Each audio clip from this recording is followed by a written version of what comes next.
আমি অবাক হইনি যখন দেখলাম মশাল মিছিল বের করেছে এবং প্রথম আলো সে মশাল মিছিলের লাইভ করছে। আবুল সরকারকে মুক্তি দেওয়ার মশাল মিছিল লাইভ করছে কি? প্রথম আলো।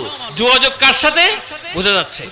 সো আজকে শানে রিসালাত যে কোরআন আমাদের উপর অবতীর্ণ হয়েছে এবং এই ব্যক্তি আবুল সরকার, আপনারা সকলেই জানেন, ইতিমধ্যে মিডিয়ার মাধ্যমে আপনারা জেনেছেন, আমাদের স্বয়ং সৃষ্টিকর্তাকে নিয়ে এমন কটূক্তি করেছে যেগুলো আমার মুখের বলার ভাষা নাই। নাউজুবিল্লাহ। এবং এমন কথা বলেছে যেটা দেখা যাচ্ছে, আমি একটু চিন্তা করে দেখলাম এই কথা হিন্দুদের কথা। আবুল সরকার বলছে আল্লাহ কেন একজন? আবুল সরকার বলছে আল্লাহ কেন একাধিক হইল না? উনি উদাহরণ দিচ্ছেন, দরবারে যদি খেলাফত পায়, খেলাফত যদি একাধিক ব্যক্তি পায়, দরবারের তো মান সম্মান কমে না, বাড়ে।